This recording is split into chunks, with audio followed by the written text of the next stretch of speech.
Halo semuanya, selamat datang di Hitori Aja, di mana kita bisa belajar bahasa Jepang sendiri aja.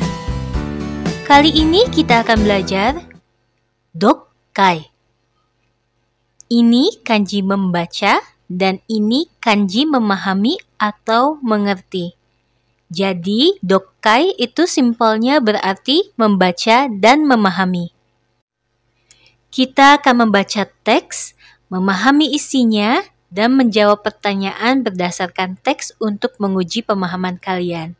Kalimat teksnya tentu saja masih sederhana dengan menerapkan tata bahasa yang sudah kita pelajari sebelumnya, agar kalian bisa lebih mudah memahami isinya. Sekarang saya jelaskan cara belajar dokkai di video ini. Pertama, akan muncul teks bahasa Jepang hanya dengan kana, alias hiragana dan katakana, tanpa romaji atau latinnya. Silakan coba baca sendiri untuk menguji kemampuan membaca kana kalian. Nanti kalian diberi jeda untuk membacanya. Kedua, saya akan membacanya dan kalian boleh mengikuti bacaannya lagi. Ketiga, kita akan menerjemahkan dan memahami isi bacaannya. Dan keempat, menjawab pertanyaan berdasarkan teks. Nanti akan ada kosakata baru yang bisa kalian catat dan hafalkan. Ja, hajimemashou!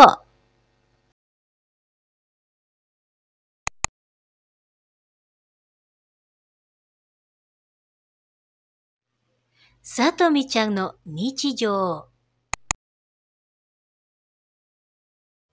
Satomi-chan wa maiasa 5時に起きます。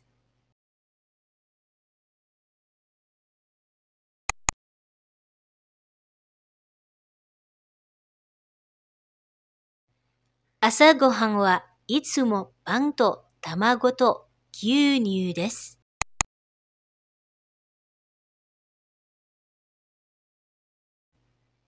7時半に自転車で学校へ行きます。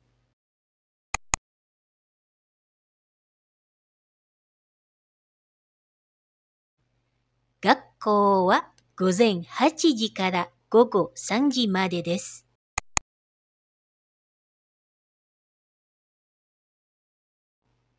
3時半に家へ帰ります。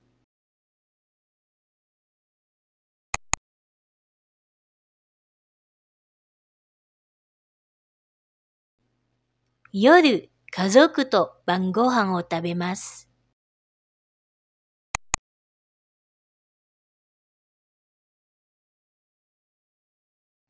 それから宿題をします。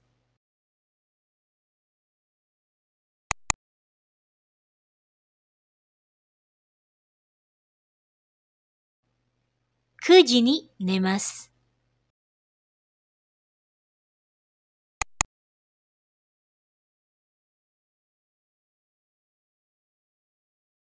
土曜日と日曜日、学校は休みです。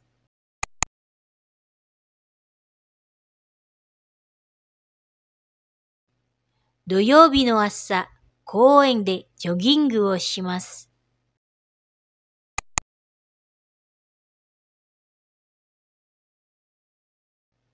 昼、友達とデパートで買い物をします。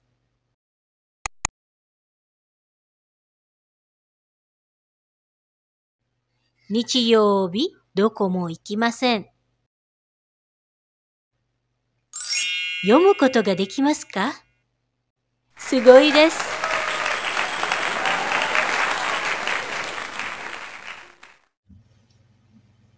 Sekarang kita pahami isi teksnya.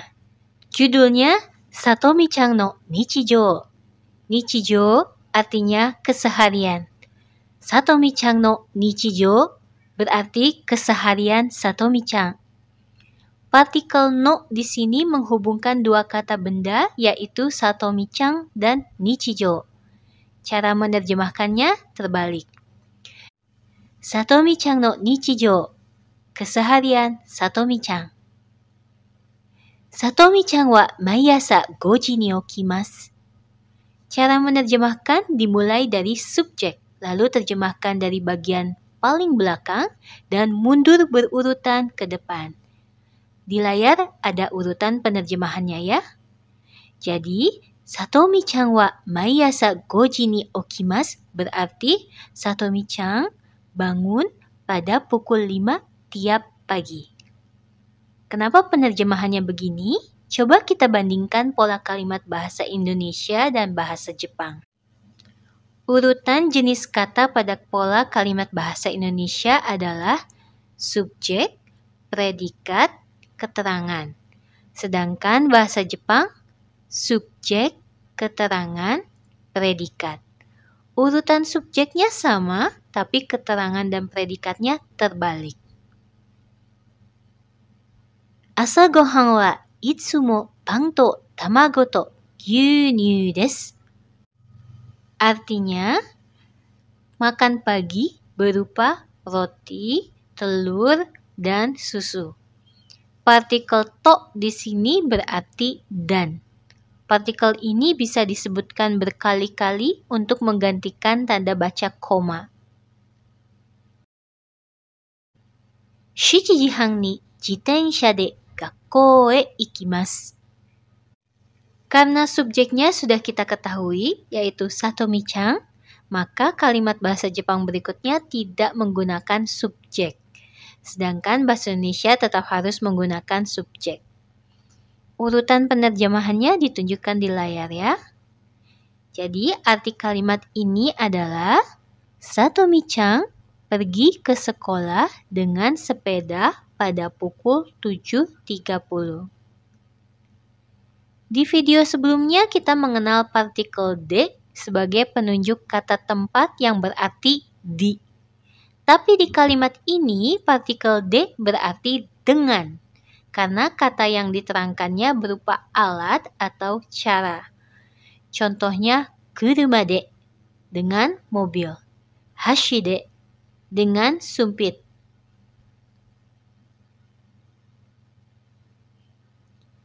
Gakkou wa gozen 8 ji kara gogo 3 ji made desu. Sekolah dari pukul 8 pagi sampai pukul 3 sore. Saya sudah menjelaskan partikel kara made di video jikan to katsudo. Kara artinya dari, made artinya sampai. Urutannya sama seperti bahasa Indonesia. Kara made, dari sampai. Gozen dan gogo juga sudah saya bahas di video tentang jam. Dalam bahasa Inggris, gozen itu seperti AM, sedangkan gogo seperti PM. 3時半に家へ帰ります。Artinya, Satomi-chan pulang ke rumah pada pukul 3.30. Yoru kazoku to bangohan o tabemasu. Malamnya, Satomi-chan makan malam bersama keluarga. Kalau ada kata keterangan diberi koma begini, kita bisa menerjemahkannya lebih dulu tanpa mengikuti aturan SPOK. Yoru juga termasuk kata keterangan yang tidak memerlukan partikel ni, sama halnya dengan gogo dan gozen. Kemudian di kalimat ini juga ada partikel to. Di kalimat sebelumnya to berarti dan, tapi di kalimat ini berarti dengan atau bersama. Jadi, to bisa berfungsi juga sebagai penunjuk pendamping. Misalnya, tomodachi to dengan teman, okasan to dengan ibu. Dan ini berbeda sama partikel de yang juga berarti dengan. Partikel de yang ini berfungsi untuk menunjukkan cara atau alat. Sore kara shugudai o shimasu. Setelah itu, Satomi-chan mengerjakan PR. Sore kara adalah kata penghubung yang berarti setelah itu dan ditempatkan di awal kalimat. Kemudian ada kosakata baru yaitu shukudai o shimasu. Shukudai artinya PR, pekerjaan rumah, dan termasuk kata benda. Shimasu artinya melakukan. Tapi di kalimat ini lebih pas diterjemahkan menjadi mengerjakan. 9時に寝ます. Artinya, Satomi-chan tidur pada pukul 9. 土曜日と日曜日、学校は休みです. Di kalimat ini ada lagi kata keterangan di depan yang diberi koma, jadi kita bisa menerjemahkannya lebih dulu. Hari Sabtu dan Minggu, sekolah libur. 土曜日の朝、公園でジョギングをします. 土曜日の朝. Karena ada partikel no, aturannya kita menerjemahkannya secara terbalik kan? Jadinya pagi di hari Sabtu. Tak ada yang salah jika diterjemahkan begini, tapi terasa kaku kan? Kenapa? Karena kita biasanya bilang Sabtu pagi. Jadi terjemahan yang pas untuk Doyobi no asa adalah Sabtu pagi. Seperti itulah penerjemahan, kita harus bisa menemukan padanan yang pas, meski secara tata bahasa tidak sesuai. Kemudian ada jogging-gu o shimasu. Jika diterjemahkan per kata berarti melakukan jogging. Dalam bahasa Jepang, jogging-gu termasuk kata benda. Maka butuh kata kerja shimasu untuk menyatakan aktivitas jogging. Beda dengan bahasa Indonesia yang mengkategorikan jogging sebagai kata kerja. Jadi kalimat ini berarti Sabtu pagi, Satomi-chan jogging di taman. Hiru, tomodachi to depato de kaimono o shimasu. Siangnya, Satomi-chan berbelanja di Toserba bersama teman. Kaimono o shimasu berarti berbelanja ya. Nichiyoubi doko mo ikimasen. Nah, di sini ada pola doko mo ditambah kata kerja bentuk negatif. Partikel mo sendiri berarti juga ataupun. Jadi, doko mo ikimasen berarti tidak pergi ke manapun. Untuk partikel e yang berarti ke tidak perlu dicantumkan. Sudah diganti dengan partikel mo. Jadi, kalimat nichiyoubi doko mo ikimasen artinya minggu Satomi-chan tidak pergi ke manapun. Wakarimashita kah? Semoga kalian bisa memahami penjelasan saya dan memahami isi bacaan tadi. Nah, sekarang saya akan bacakan lagi teks tadi, tapi tanpa teks di layar. Tolong dengarkan baik-baik dan coba pahami lagi artinya, sekalian melatih pendengaran kalian. Satomi-chan wa maiasa 5時に起きます。朝ごはんはいつもパンと卵と牛乳です。7時半に自転車で学校へ行きます。学校は午前8時から午後3時までです。3時半に家へ帰ります。夜、家族と晩ご飯を食べます。それから宿題をします。9時に寝ます。土曜日と日曜日、学校は休みです。土曜日の朝、公園でジョギングをします。昼、友達とデパートへ行きます。日曜日、どこも行きません。よく聞こえますか? Untuk melatih lisan kalian, cobalah untuk menceritakan keseharian Satomi-chan sekali lagi.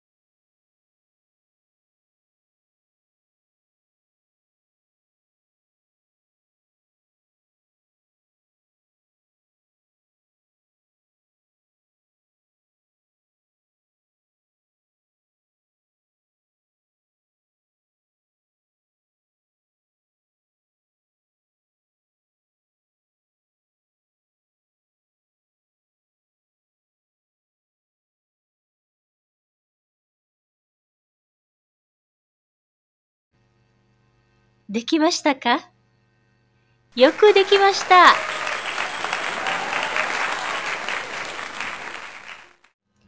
Kita masuk ke bagian terakhir pelajaran ini yaitu Toito Kotae, tanya jawab. Dengarkan baik-baik pertanyaan tentang keseharian Satomi-chan dan jawablah pertanyaannya. Satomi-chan wa nanji ni okimasu ka? Satomi-chan wa nanji ni okimasu ka?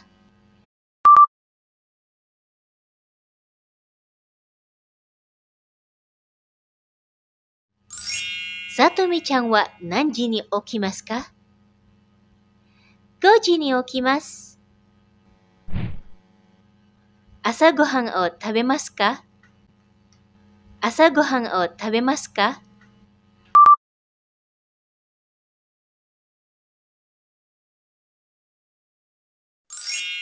朝ごはんを食べますか？はい、食べます。何で学校へ行きますか？何で学校へ行きますか？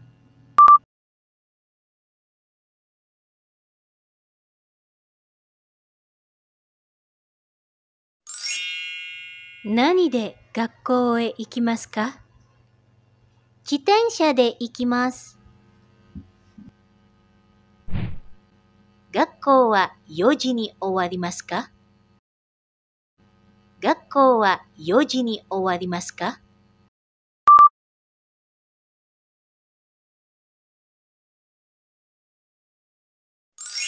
学校は4時に終わりますか？いいえ、3時に終わります。何時に家へ帰りますか？何時に家へ帰りますか？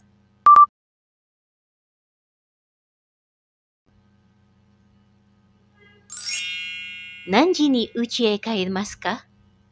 3 時半に帰ります。誰と晩ご飯を食べますか？誰と晩ご飯を食べますか？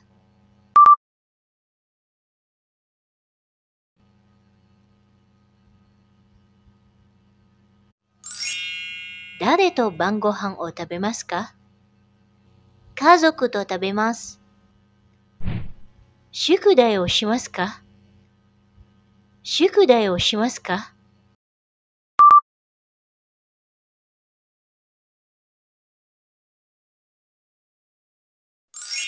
宿題をしますか？はい、します。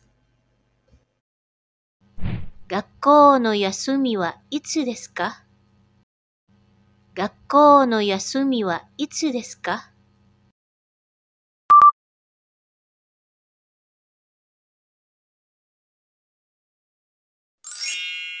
学校の休みはいつですか？土曜日と日曜日です。土曜日の朝、どこでジョギングをしますか？土曜日の朝、どこでジョギングをしますか？